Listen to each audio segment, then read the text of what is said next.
السلام علیکم ورحمۃ اللہ وبرکاتہ۔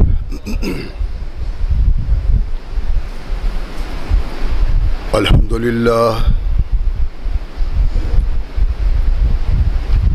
للہ نحمده ونستعینه ونستغفره ونؤمن به ونتوکل علیہ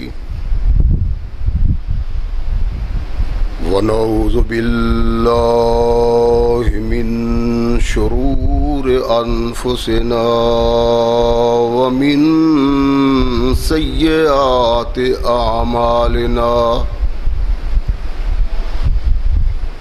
من يهده الله فلا مضل له ومن يضلل فلا هادي له ونشهد أن لا إله إلا الله وحده لا شريك له ونشهد أن محمدا عبده ورسوله أما بعد فأحسن الحديث كتاب الله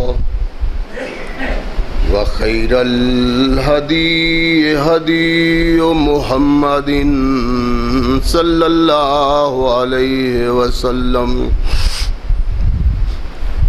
وشر الأمور محدثاتها وكل محدثة بدعة وكل بدعة ضلالة وكل ضلالة في النار أما بعد فأعوذ بالله السميع العليم من الشيطان الرجيم من همزه ونفخه ونفثه بسم الله الرحمن الرحيم اتل ما اوحي إليك من الكتاب وأقم الصلاة إن الصلاة تنهى عن الفحشاء والمنكر ولذكر الله أكبر والله يعلم ما تصنعون صدق اللہ مولانا العظیم وصدق رسولہ النبی الکریم۔ ہر قسم کی حمد و ثنا، تعریفات و توصیفات اس خالق و مالک کے لیے ہیں جس نے اس ساری کائنات کو تخلیق دیا اور اس کی حسن و آبادی کے لیے حضرت انسان کو تخلیق فرمایا۔ کروڑوں درود و سلام اس ہستی اقدس و مقدس پہ کہ جس کا نام نامی اسم گرامی ہے محمد صلی اللہ علیہ وسلم۔ لاکھوں رحمتیں ان نفوس قدسیہ پہ کہ جنہوں نے سرور کائنات علیہ السلام سے اس ضابطۂ حیات کو وصول کیا اور اس کو ہم تک پہنچانے کے لیے اپنا تن من دھن قربان کر دیا۔ اللہ کی یہ بہت بڑی کرم نوازی ہے کہ اس نے اس ضابطۂ حیات کو ہم تک پہنچانے کے لیے ایسے مضبوط ذرائع اور اسباب استعمال فرمائے کہ ان کی موجودگی میں ہم اس بات کو ببانگ دہل کہہ سکتے ہیں کہ یہ ضابطۂ حیات وہ دستور المتقی ہے جو آج سے کم و بیش 1450 سال پہلے نبی کائنات اور رسول ثقلین حضرت محمد رسول اللہ صلی اللہ علیہ وآلہ وسلم پہ انسانوں کی رشد و ہدایت کے لیے نازل ہوا۔ اللہ کی اس کرم نوازی پہ ہم جس قدر بھی اس کا شکریہ ادا کریں کما حق ہو اس کا شکریہ ادا نہیں ہوتا، اس لیے کہ یہ ضابطۂ حیات وہ دستور المتقی ہے کہ اگر انسان اس سے تعلق پیدا کر لے تو یہ ضابطۂ حیات اس کی دنیاوی زندگی میں ایک عظیم انقلاب پیدا کر دیتا ہے، اور اگر اس کو اپنے جسم و روح پہ جاری و طاری کر لیا جائے تو یہی وہ ضابطۂ حیات ہے جو انسان کو دنیا کے ساتھ ساتھ عقبہ کی کامیابی کی ضمانت بھی دیتا ہے۔ مگر سدحیف ایسے ضابطۂ حیات کی موجودگی میں بھی ہم ایسے بد نصیب ٹھہرے ہیں کہ ہمیں نہ دنیا ہی اچھی نظر آتی ہے اور نہ ہی عاقبت۔ اس کا سبب یہ ہے کہ ہم نے اس کو خالق کائنات کا ترتیب دیا ہوا دستور الحیات تو مانا ہے، مگر اس کو اپنی زندگیوں پہ نافذ نہیں کیا۔ یہ اللہ کا وہ رہنما دستور ہے جو ساری کائنات کے انسانوں کے لیے آیا، اور یہ پیغام جس قوم کو دینا تھا وہ خود ایسی بد نصیب ٹھہری کہ اس کو ہی اس پیغام کی آج خبر نہیں۔ قرآن آیا کس لیے؟ اس کے آنے کا مقصد کیا تھا؟ اس کے آنے کا سبب کیا تھا؟ ہم کسی کو کیا بتلائیں؟ ہمارا کردار ہی اس فکر کی نفی کرتا ہے۔ آج ہم اپنا جائزہ لیں تو یہ بات ببانگ دہل کہی جا سکتی ہے کہ ہم وہ مسلمان نہیں جن مسلمانوں کے لیے یہ قرآن دستور الحیات تھا۔ یہ قرآن بطور رہنما ایک دستور تھا، اس لیے کہ اس قرآن سے تو ہم کوسوں دور ہیں۔ اس سے رہنمائی کیسے لیتے؟ ہم نے تو کبھی اس کو کھول کے نہیں دیکھا،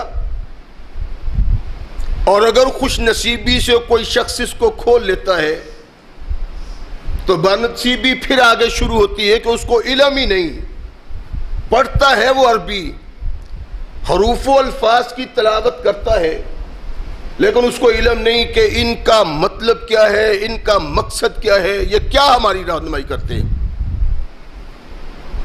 یہ وہ بدنصیبی ہے جس نے ہمیں آج تک وہ مومن اور مسلمان بن کے معاشرے میں خلاف قرآن دستور کا مقابلے کی جرأت اور ہمت نہیں دی، پیدا ہی نہیں ہوتی۔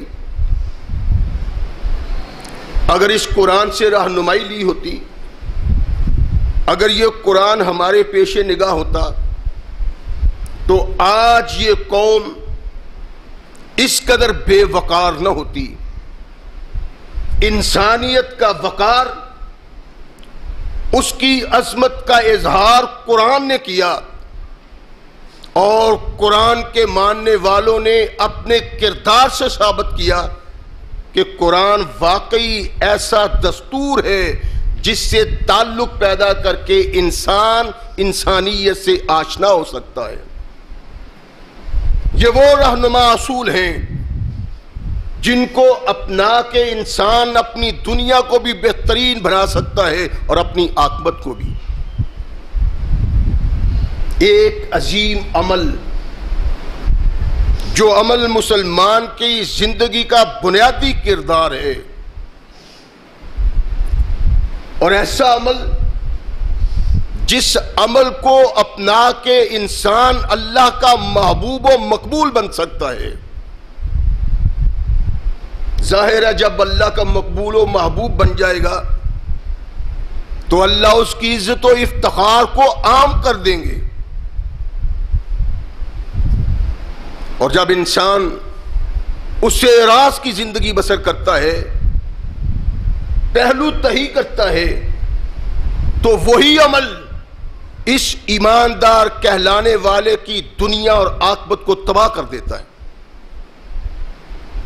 رحمت کل کائنات محمد رسول اللہ صلی اللہ علیہ وسلم نے خاص طور پہ اس عمل کی رہنمائی کی ہے، خاص طور پہ اس طرح توجہ دلائی ہے، اور واضح احکامات اس کے مطابق ارشاد فرمائے ہیں. قرآن اپنی جگہ پہ کہتا ہے، مصطفیٰ اپنی جگہ پہ کہتے ہیں، لیکن دونوں کے کہنے کے بعد ہمارے سننے کے باوجود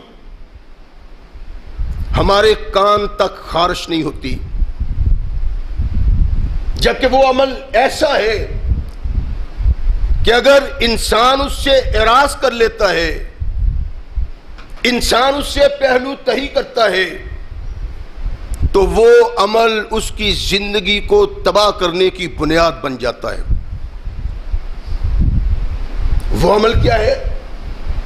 سادہ سا، آسان سا، جس کے کرنے پہ کوئی پریشانی نہیں، کوئی طاقت استعمال نہیں ہوتی، مال و زر استعمال نہیں ہوتا، محض توجہ دینے سے، کوشش کرنے سے آدمی اس عمل کو پا سکتا ہے، اور اس کو پا لینے کے بعد جنت کا حقدار بن سکتا ہے. وہ عمل کیا ہے؟ اللہ نے قرآن میں کہا، اور محمد رسول اللہ صلی اللہ علیہ وسلم نے اپنے فرمان میں، کہ نماز ایک ایسا عمل ہے جس عمل کو اپنا لینے پہ انسان اللہ کا بن جاتا ہے، اور اس کو کرنے کے بعد کس طرح پہچان ہو کہ یہ واقعی اللہ والا بن گیا ہے. فرمایا نماز ایک ایسا عمل ہے، تنہا عن الفحشاء والمنکر، جو انسان کو بے حیائیوں اور برائیوں سے روکتی ہے. یعنی اس کا مطلب یہ ہوا کہ ایک آدمی نماز پڑھتا ہے، باقاعدہ ادائیگی کرتا ہے، لیکن اس کا کردار اس نماز پہ شاہد نہیں، تو وہ نماز نہیں. یہ ان لوگوں کی بات نہیں جو نماز کے باغی ہیں، جو نماز سے کوسوں دور ہیں. ان کی بات ہے جو نماز کی ادائیگی کرتے ہیں، توجہ دیتے ہیں، پڑھتے ہیں، لیکن اس کے باوجود وہ فحاشی، بے حیائی اور عریانی کا ارتکاب کرتے ہیں. ایسا کردار معاشرے کے سامنے پیش کرتے ہیں جو کردار اللہ کے نزدیک نامحبوب ہے، نامقبول ہے. تو فرمایا یہ نماز پڑھنے والا بھی دراصل نماز نہیں پڑھتا. اگر نماز پڑھنے والا بھی اللہ کے نزدیک اتنا ماتوب ہے، اس میں تھوڑی سی کمی کے بعد، تو پھر وہ شخص جو نماز پڑھتا ہی نہیں، اس کے متعلق کیا کہا جا سکتا ہے؟ قرآن نے کہا اقیموا الصلاۃ ولا تکونوا من المشرکین، نماز پڑھو، مشرک نہ بنو. کہا کس کو؟ جو کلمہ طیبہ پڑھتے ہیں، جو خود کو مسلمان کہتے ہیں، جو سمجھتے ہیں کہ ایمان کا دامن ہم نے تھاما ہوا ہے. ان سے کہا ہے کہ نماز سے اعراض اللہ کو گوارا نہیں. جو نماز چھوڑ دیتا ہے وہ اللہ کا وہ بھاگی بن جاتا ہے جس کے لیے اللہ کے ہاں معافی کا تصور بھی نہیں ہے. اقیموا الصلاۃ ولا تکونوا من المشرکین، نماز پڑھو مشرک نہ بنو۔ اور یہ مشرک کون بد نصیب ہے؟ فرمایا ان اللہ لا یغفر ان یشرک بہ ویغفر ما دون ذلک لمن یشاء، اللہ جس کو چاہیں گے بخش دیں گے، مشرک کو اللہ نے نہیں بخشنا۔ نماز کا باغی، نماز سے اعراض کرنے والا، نماز سے پہلو تہی کرنے والا اللہ کے نزدیک اتنا بد نصیب ہے کہ اس کی بخشش کا کوئی راستہ نہیں۔ اور ثقلین کے تاجدار محمد رسول اللہ صلی اللہ علیہ وسلم نے تو واضح طور پہ ارشاد فرمایا من ترک الصلاۃ متعمدا فقد کفر، جس نے جان بوجھ کے نماز چھوڑ دی اس نے کفر کا ارتکاب کیا ہے۔ کال و کیل کی یہاں کوئی گنجائش نہیں۔ کچھ علماء نے اس پہ بات کی ہے کہ اس کفر کی حیثیت کیا ہے، اور میں سمجھتا ہوں کہ یہ وہ علماء کرام ہیں جن کے گھروں میں ان کا کنٹرول نہیں، نہ بھائی نماز پڑھتے ہیں، نہ بیٹے نماز پڑھتے ہیں، نہ عزیز و اقارب نماز پڑھتے ہیں، نہ اس طرح کوئی توجہ دیتا ہے۔ وگرنہ واضح قرآن کا حکم، واضح محمد رسول اللہ کا پیغام اس بات کی شہادت ہے کہ نماز کے بغیر لا الہ الا اللہ محمد رسول اللہ پڑھنے والا اللہ کے نزدیک وہ مقبول و محبوب مسلمان نہیں جس مسلمان کے لیے کامیابی اور کامرانی اللہ نے لکھ دی ہوئی۔ رحمت کل کائنات محمد رسول اللہ معاذ بن جبل رضی اللہ تعالیٰ عنہ ارشاد فرماتے ہیں کہ ایک دن اللہ کے نبی کا انتظار کرتے ہیں صبح کی نماز کے لیے، اللہ کے نبی نہیں آتے، کہتے ہیں یہاں تک کہ ہمیں خوف ہوا کہیں سورج ہی نکل نہ آئے، کرنیں نہ پھوٹ پڑے، اس پریشانی میں تھے کہ محمد رسول اللہ تشریف لائے۔ اور اللہ کے نبی نے جلدی جلدی اقامت کہلوائی،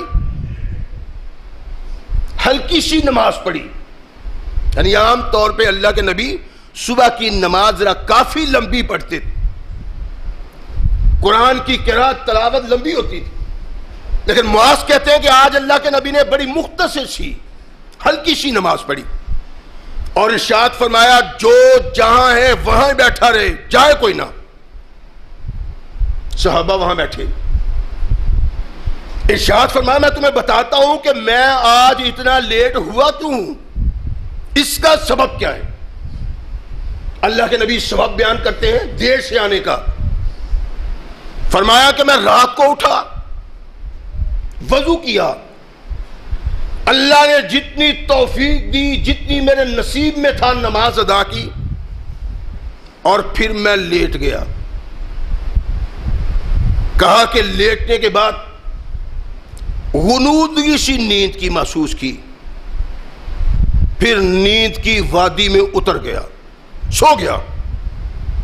کہا کیا دیکھتا ہوں کہ اللہ ایک حسین و جمیل خوبصورت شخصیت کی صورت میں میرے سامنے آتے ہیں۔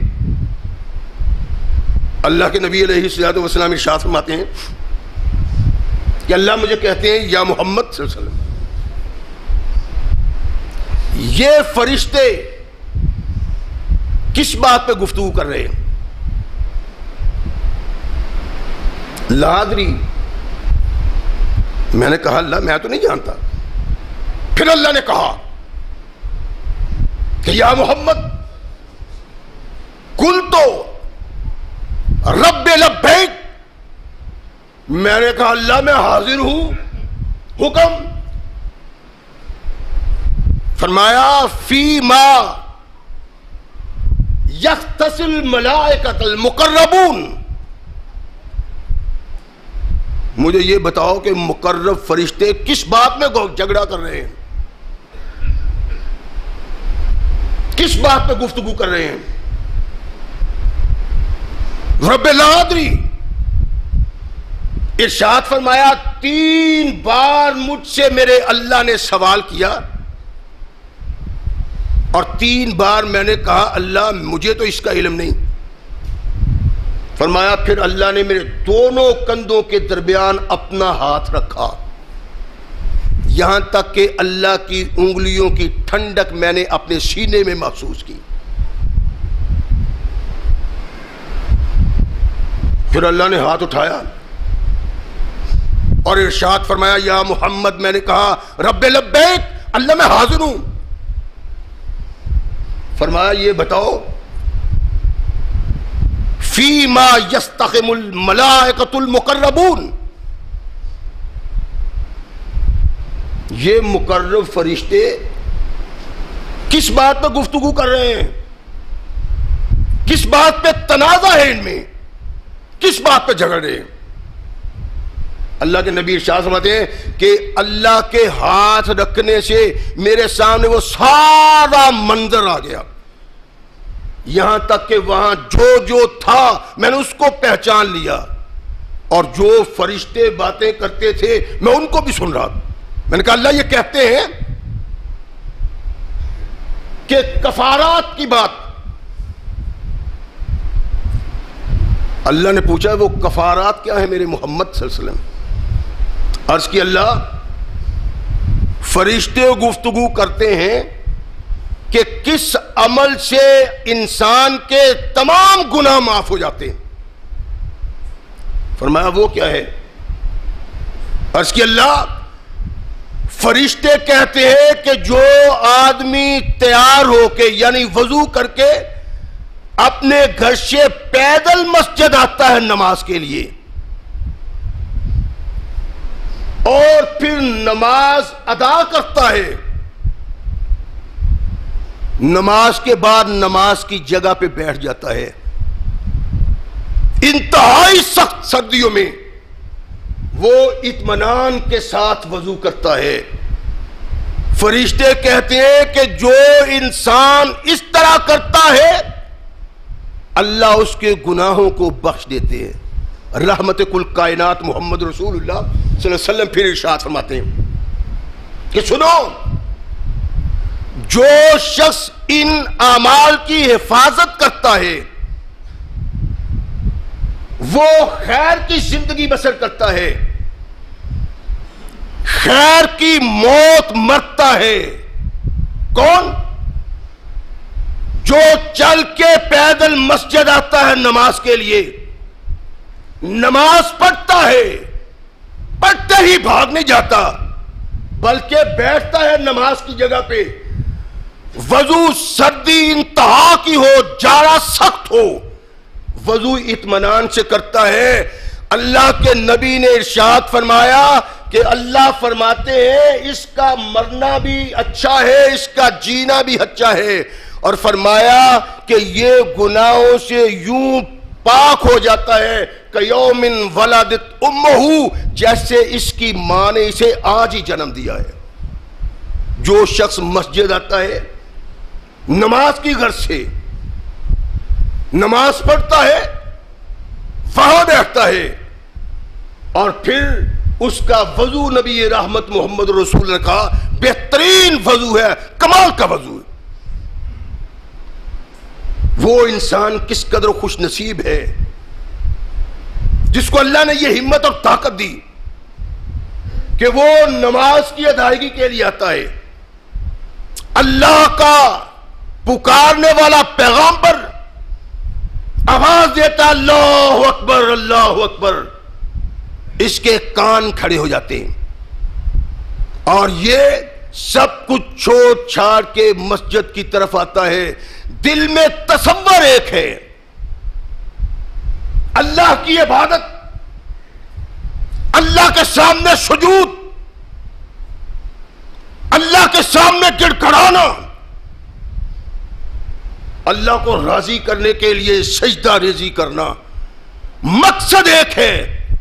اللہ کے نبی نے ارشاد فرمایا ہے کہ اس طرح گناہوں سے صاف ہو جاتا ہے جیسے آج ہی اس کی ماں نے اس کو جنم دیا ہے۔ اور یہ کتنی خوش نصیبی ہے، قدم قدم پہ محمد رسول اللہ صلی اللہ علیہ وسلم نے اس بات کی ہمیں آگاہی دی ہے۔ اللہ کے نبی نے ارشاد فرمایا کہ جو انسان وضو بڑی توجہ سے کرتا ہے سردی ہے، دل نہیں چاہتا کہ پانی اپنی اوپر ڈالے، لیکن یہ پانی ہی نہیں ڈالتا بلکہ مبالغے سے وضو کرتا ہے. اس کو سردی کی پرواہ نہیں، خوب اچھے طریقے سے کرتا ہے. فرمایا دن میں 5 نمازیں ادا کرتا ہے یوں ہی وضو کرتے ہوئے. تقابلی جھیلا لینے بھائیوں، ان مضامین کے بیان کرنے کا مقصد یہ نہیں کہ میں کہوں اور آپ سن لیں، بلکہ اس کا مقصد یہ ہے کہ اپنی زندگی کو اس ترازو میں تولیں جس ترازو کو اللہ نے ہمارے لیے قائم کر رکھا ہے. اگر اس میں وزن کی کمی آ گئی تباہی ہے، اور اگر خوش نصیبی سے کامیاب و کامران ہو گئے، پلڑا اسلام کا، مسلمان کا اور عمل کا بھاری ہوا تو پھر ہمارے لیے جنت ہے، وگرنہ جنت کی بات نہیں ہے. فرمایا جو 5 نمازیں پڑھتا ہے، 5 نمازیں پڑھنے کے بعد فرمایا جو اس نے اپنے پاؤں سے گناہ کیے ہوتے ہیں، یعنی پاؤں سے گناہ کی طرف گیا ہوا ہوتا ہے، جو ہاتھ سے گناہ کیے ہوتے ہیں، جو آنکھ سے گناہ کیے ہوتے ہیں، فرمایا بلکہ جو دل میں سوچے ہوتے ہیں، 5 نمازیں اللہ کی رضا کے لیے اچھا وضو کر کے وہ پڑھتا ہے تو اللہ کے نبی نے ارشاد فرمایا 5 نمازوں کے بعد اسے گناہوں سے پاک کر دیا جاتا ہے. یہ اس خوش نصیب کی بات ہے جو اللہ کے پیغام اور محمد رسول اللہ کے فرمان کی طرف توجہ دیتا ہے. غور کرنے کا وقت ہے. آج وقت نکل گیا تو کل یہ ہاتھ نہیں آئے گا، اور پھر جب پچھتاوا ہوگا تو پچھتاوے کے علاوہ رہ ہی کچھ نہیں گیا ہوگا. اللہ نے وقت دیا ہوا ہے، اس وقت کو اپنی خوش نصیبی سمجھنی چاہیے. تمام نمازیں جو رب نے آسمان سے نازل کی،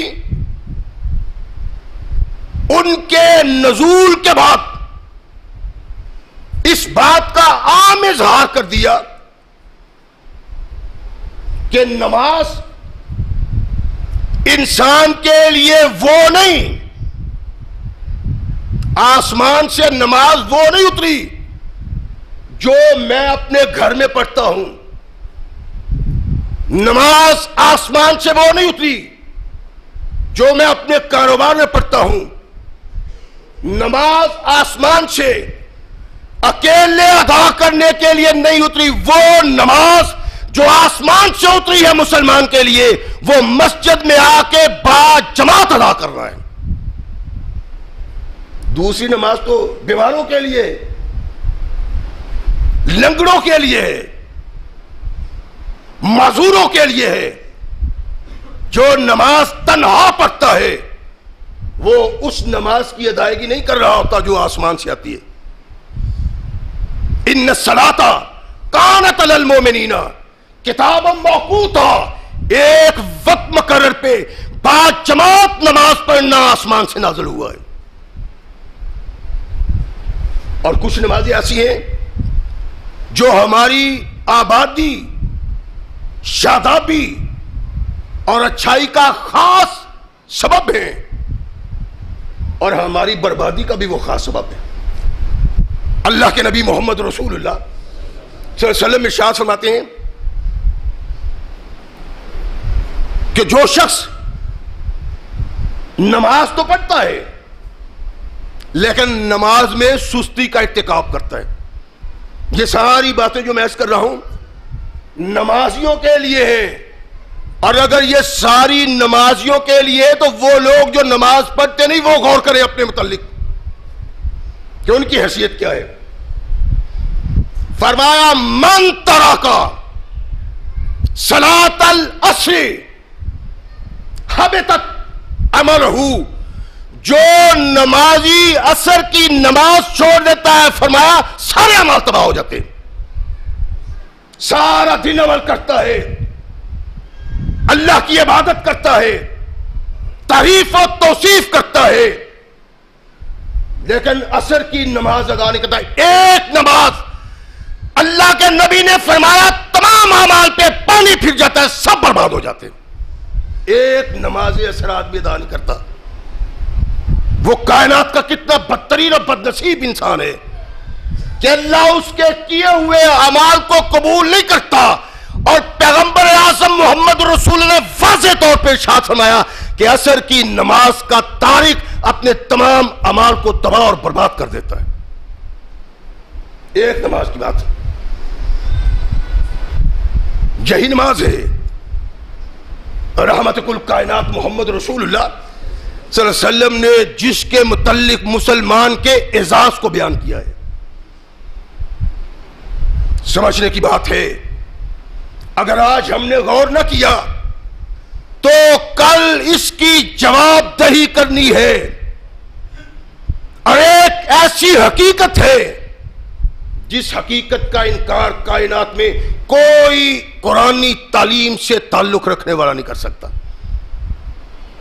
نبی رحمت محمد رسول اللہ صلی اللہ علیہ وسلم ارشاد فرماتے ہیں کہ وہ خوش نصیب انسان جو طلوع آفتاب سے پہلے اور غروب آفتاب سے پہلے, یعنی جو صبح کی نماز اور عصر کی نماز ادا کرتا ہے, متوجہ ہے, وقت ہوا, اس کے دل میں, اس کے دماغ میں, اس کے جسم میں لرزہ ہوا, وہ اٹھا, رات کو تھکا ماندہ سویا, ابھی تھکاوٹ دور نہیں ہوئی کہ مؤذن نے کہا اللہ اکبر اللہ اکبر, دل نہیں چاہتا, لیکن اپنی چارپائی سے اٹھا کہ اللہ نے آواز دی ہے, اللہ کا پیغمبر مجھے بلا رہا ہے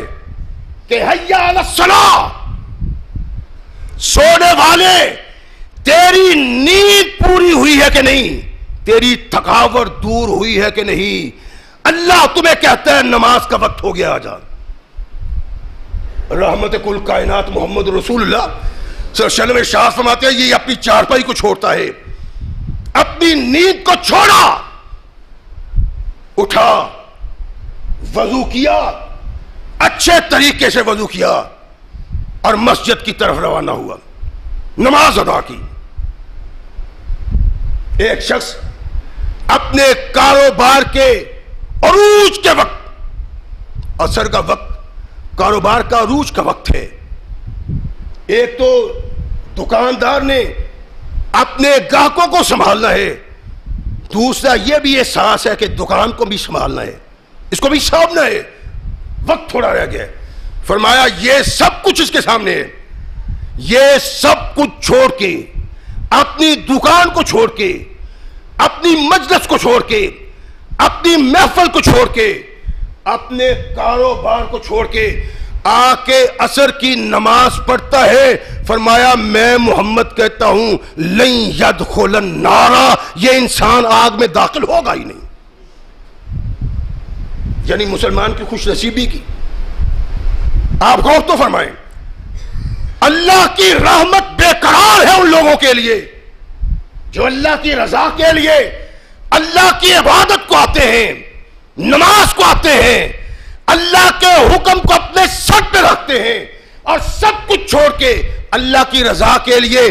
کائنات کے آقا نے کہا جو طلوع آفتاب سے اور غروب آفتاب سے پہلے نماز پڑھتا ہے لن يدخل النار, وہ کبھی جہنم کی آگ میں داخل نہیں ہوگا.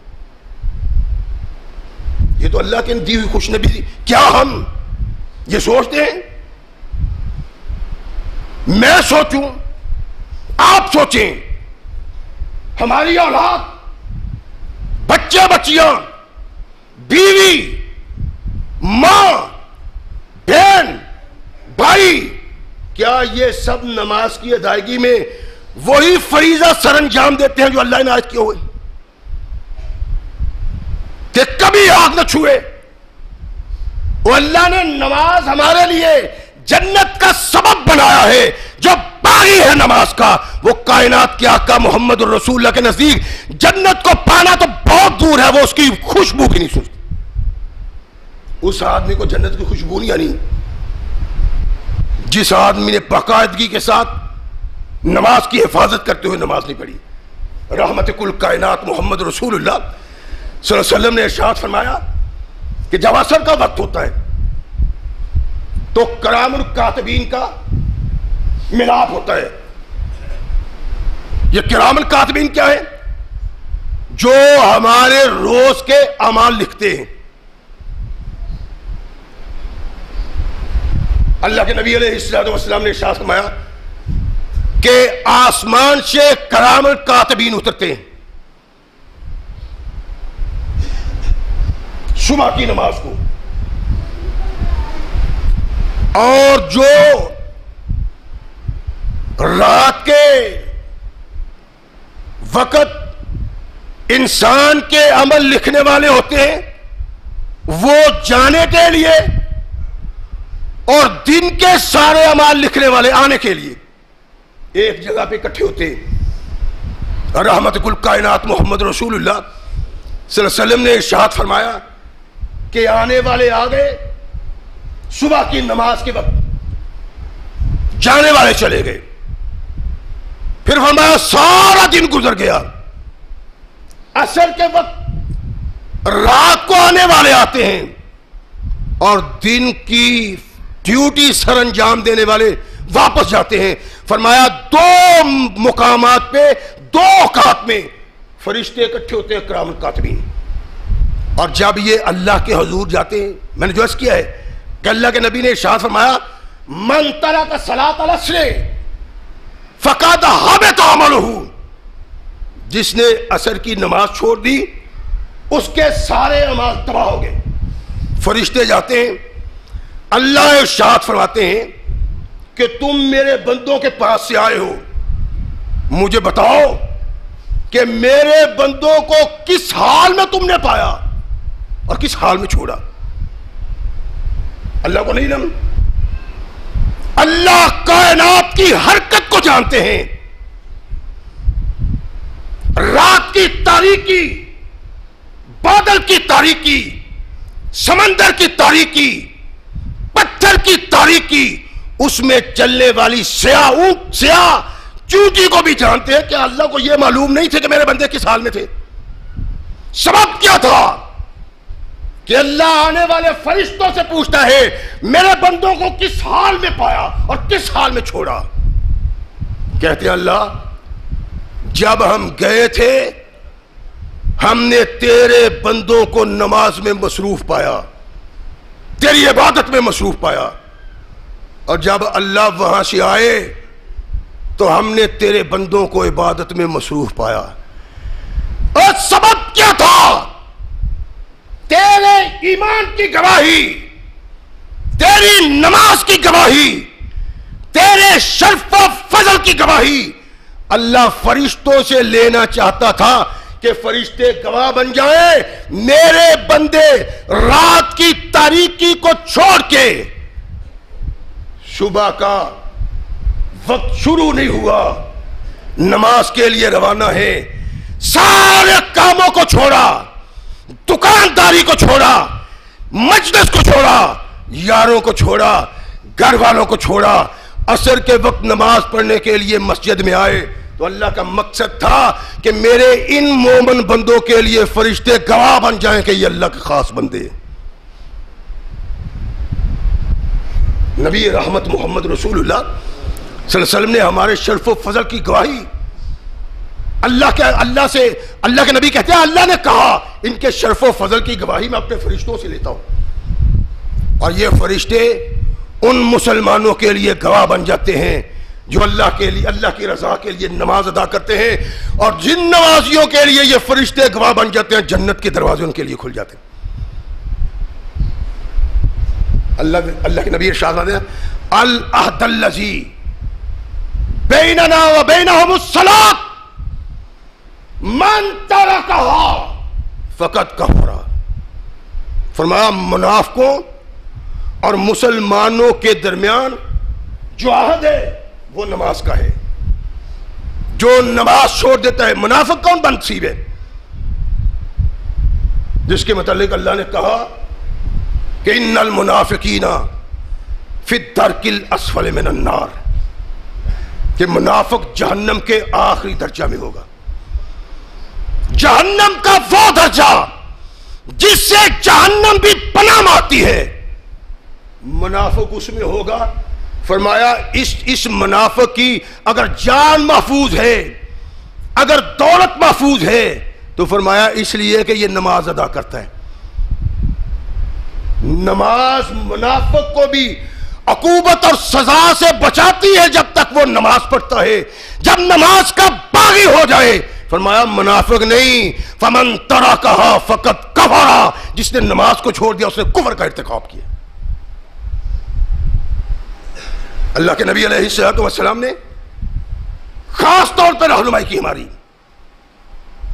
اور یوں بتلایا کہ اپنے آپ کو اللہ کے عذاب و عطاب سے بچنے کے لیے آسان چیز کا ارتکاب کر لو، میں تمہیں جہنم سے محفوظ کر لوں گا۔ کہا عشاء کی نماز اور صبح کی نماز منافق کے لیے بڑی بھاری ہے۔ نماز پڑھتا ہے منافق، لیکن اللہ کے نبی علیہ السلام نے ارشاد فرمایا کہ اس کو پہچاننا ہے تو پہچانو، عشاء کا وقت ہے، یہ مسجد کو نہیں آتا۔ اللہ کے نبی علیہ السلام نے جو ارشاد فرمایا ہے اس پہ باریک بینی کے ساتھ غور کرنے کی ضرورت ہے۔ مؤذن رب کی طرف بلاتا ہے، حی علی الصلاۃ کہتا ہے، حی علی الفلاح کہتا ہے، یہ اپنے گھر میں بیٹھا ہوا ہے، بیوی بچوں میں بیٹھا ہوا ہے، دکانوں پہ بیٹھا ہوا ہے، مجلس و محفل میں بیٹھا ہوا ہے، بیدار ہے، جاگتا ہے، لیکن اللہ کے نبی نے ارشاد فرمایا عشاء اس پہ بھاری ہے، یہ نماز پڑھنے کے لیے مسجد نہیں آتا، لیٹا رہتا ہے، انگڑائیاں لیتا ہے، لیکن رب کے پیغمبر کی آواز پہ لبیک نہیں کہتا۔ کائنات کے آقا محمد رسول اللہ صلی اللہ علیہ وسلم نے ارشاد فرمایا جو صبح کی نماز اور عشاء کی نماز مسجد میں نہیں پڑھتا، لکھ لو کہ یہ منافق ہے۔ غور فرمائے، وہ نمازی جو نمازی ہیں باقاعدہ، لیکن ان دونوں نمازوں میں سستی کرتے ہیں۔ نبی رحمت محمد رسول اللہ صلی اللہ علیہ وسلم نے ارشاد فرمایا کہ منافق جاگتا ہے، بیدار ہے، عصر کا وقت ہو گیا ہے، یہ منتظر ہے کہ ٹھہر کے پڑھ لیتا ہوں، ٹھہر کے پڑھ لیتا ہوں، ٹھہر کے پڑھ لیتا ہوں، پڑھتا ہے، لیکن فرمایا یہ اتنی دیر کر دیتا ہے کہ سورج کا رنگ تبدیل ہو جاتا ہے۔ اور اللہ کے بندو، رب منافق کی بات کرتا ہے، نماز پڑھنے والا، لیکن نماز پڑھنے والا منافق نماز اثر دیر سے پڑھتا ہے، صبح اٹھتا نہیں، فرمایا یہ منافق ہے۔ کہا سنو، اگر اس منافق کو پتہ چل جائے کہ صبح کی نماز اور عشاء کی نماز پڑھنے میں اجر کتنا ہے تو اس کی ٹانگیں جواب دے جائیں، اس کے پاؤں نہ چلے، یہ چل نہ سکتا ہو، فرمایا چوتڑوں کے بل گھسیٹتا ہوا مسجد میں آئے، اگر اس کو پتہ چل جائے صبح کی نماز کا ثواب کیا ہے اور عشاء کی نماز کا ثواب کیا ہے۔ اللہ کے نبی علیہ السلام نے ارشاد فرمایا، کہا جو شخص اللہ کی نماز کی، اللہ کی رضا کے لیے عشاء کی نماز ادا کرتا ہے، اللہ کے ہاں وہ آدھی رات نماز میں لکھا جاتا ہے، اور جو عشاء کی باجماعت نماز کے بعد صبح باجماعت نماز پڑھتا ہے، فرمایا اللہ کے ہاں ساری رات اس کی عبادت میں لکھی جاتی۔ وہ خوش نصیب آدمی جو اس انداز سے نماز پڑھتا ہے۔ کائنات کے آقا محمد رسول اللہ صلی اللہ علیہ وسلم نے ارشاد فرمایا کہ ساری رات سو کے غزاری ہے، لیکن اللہ کے نزدیک ساری رات اس کی عبادت میں لکھی جاتی. یہ خوش نصیبی ہے ان لوگوں کی جو اللہ کی رضا کے لیے نماز کو اس کے وقت پہ ادا کرتے ہیں. اس لیے کہ اللہ نے جس نماز کا ذکر کیا، جیسے میں نے پہلے عرض کیا ہے، وہ وقت پہ با جماعت نماز ادا کرنا ہے. اللہ کے کوئی معذور ہو، اٹھ نہ سکتا ہو، آ نہ سکتا ہو، چل نہ سکتا ہو، اس کے لیے اللہ نے نرمی رکھی ہے. وگرنہ مسلمانوں، اسلام میں رب کے نزدیک، رسول کے نزدیک اس آدمی کے لیے کوئی نرمی نہیں جو ٹھیک ٹھاک ہے لیکن نماز ادا نہیں کرتا. اور جو اس نماز کو محبت سے ادا کرتا ہے، اللہ نے اس کے لیے جنت کے دروازے کھولے ہوئے. رحمت کل کائنات محمد رسول اللہ تشریف فرما ہے، صحابہ کا جمع غفیر ہے، اس لیے کہ نماز کا وقت ہے. ہم تو بد نصیب ہیں نا، نماز کا وقت ہو گیا، امام تیار، مؤذن تیار، اور بد نصیبی ہے کہ دوسرا بندہ کوئی نہیں ملتا کہ جماعت تو کھڑی ہو سکے. ایسی مسجدیں ہیں ہمارے ہاں کہ نمازیوں کا انتظار کرتا ہے. نماز وقت پہ ادا کرنا حکم رب کا، لیکن اتنی بد نصیبی اس مسلمان کی کہ نماز کو قائم کرنے کے لیے اس کا انتظار کرنا پڑتا ہے.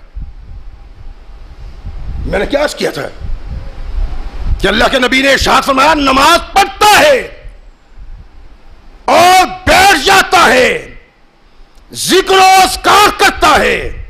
نمازی، جس نمازی کو اللہ نے مسلمان کہا ہے، ابتدا میں نے عرض کیا تھا کہ اس کے لیے نبی رحمت نے ارشاد فرمایا کہ اللہ نے اس کے تمام گناہوں کو معاف کر دیا ہے. جو نماز کے لیے وقت میں آتا، رحمت کل کائنات محمد رسول اللہ صلی اللہ علیہ وسلم تشریف فرما ہے. ایک شخص آتا ہے، اقیم علی حدن یا رسول اللہ صلی اللہ علیہ وسلم، کہتا ہے اللہ کے نبی، مجھ سے ایسا گناہ ہو گیا ہے جس کی بنا پہ مجھے سزا ملنی چاہیے، ایسے جرم کا ارتکاب کیا جس جرم کے ارتکاب کے بعد دین میں میرے لیے سزا ہے. اقیم علی حد یا رسول اللہ، تو مجھ پہ وہ حد قائم کریں، مجھے وہ سزا دیں. صحابی رسول کہتے ہیں کہ اللہ کے نبی نے نہیں پوچھا کہ کیا تو نے جرم کیا ہے، کیا تو نے گناہ کیا ہے، کیا خطا کی ہے، کیا بغاوت کی ہے. اللہ کے نبی نے نہیں پوچھا. نماز کا وقت ہوا، صفیں باندھی نماز کے لیے، صحابہ قطار در قطار کھڑے ہیں. کائنات کے آقا محمد رسول اللہ صلی اللہ علیہ وسلم امام بن کے جماعت کراتے ہیں. جماعت سے فارغ ہوئے، صحابہ بھی اپنے جگہ سے ہلتے نہیں، وہ پھر کھڑا ہوا، اقیم علی حدن یا رسول اللہ. اللہ کے نبی، ایسا جرم کیا ہے، ایسا گناہ کیا ہے جس کی سزا متعین اور مقرر ہے، مجھے سزا دیجئے. صحابی کہتے ہیں اللہ کے نبی نے نہیں پوچھا کہ تو نے گناہ کیا کیا ہے، خطا کی کیا بغاوت کی ہے، تو نے کس سبب کہتا ہے. وہ کہتا ہے اقیم علی حدن.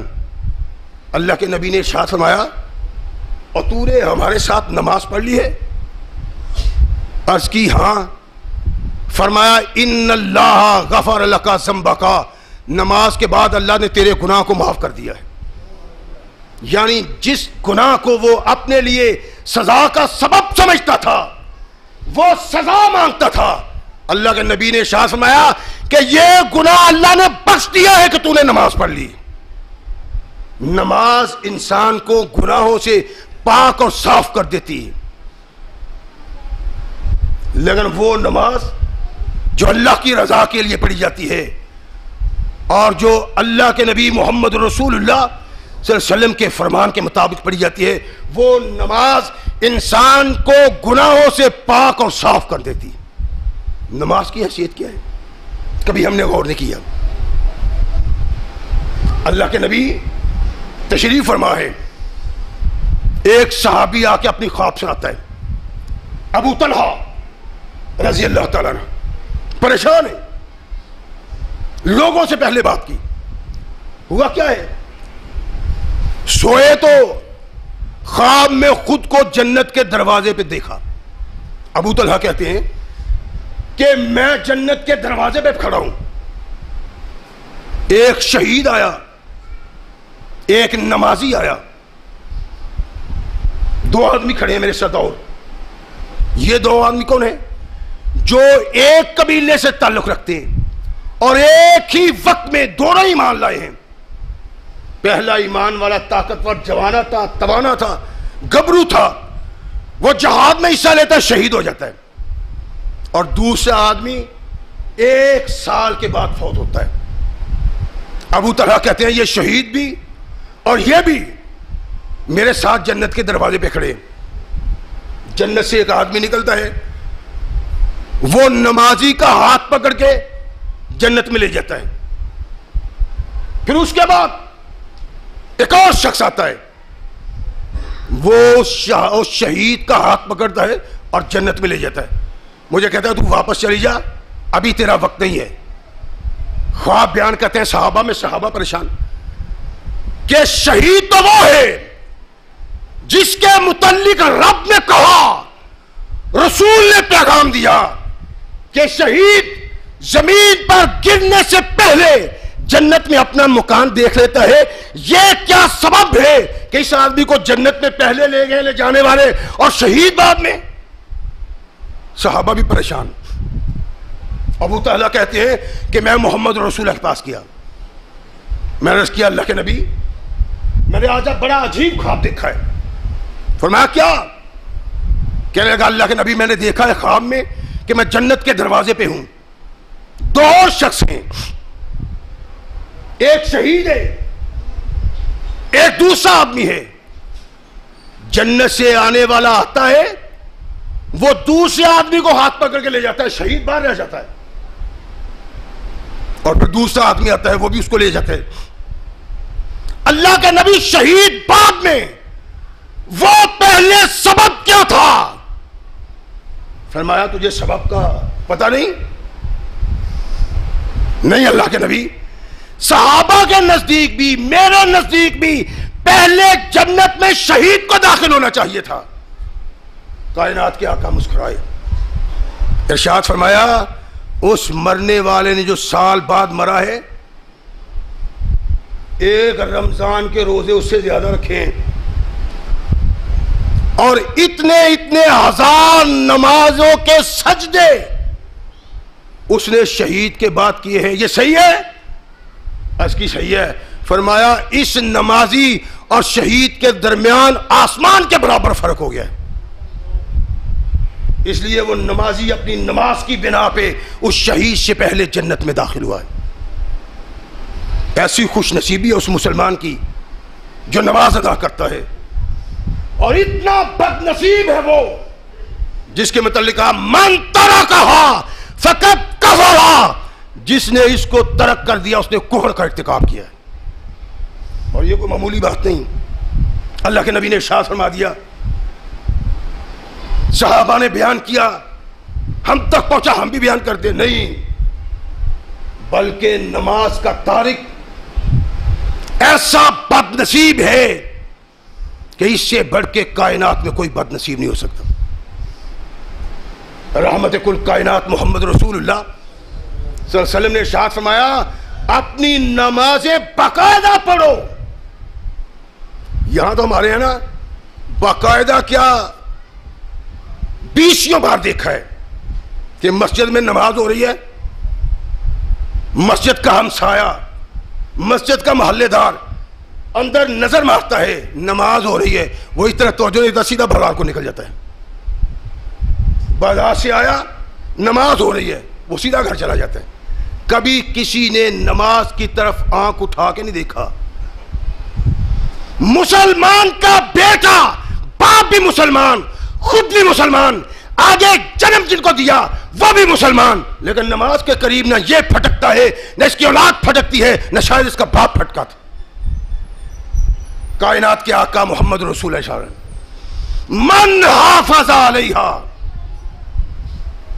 کانت لہو نورا وبرہانا ونجات یوم القیامہ، کہا جس نے باقاعدہ نماز پڑھی اس کے لیے قیامت کو نماز روشنی بن جائے گی، اور اللہ کے ہاں دلیل بن جائے گی۔ نماز کا پڑھنا بخشش کے لیے قیامت کو دلیل بن جاتا ہے۔ وَنَجَاتًا يَوْمَ الْقِيَامَةِ، فرمایا کہ یہ خوش نصیب ہے اللہ نے قیامت کے دن تمام قسم کی پریشانیوں سے نجات دے کے جنت میں داخل کر دینا۔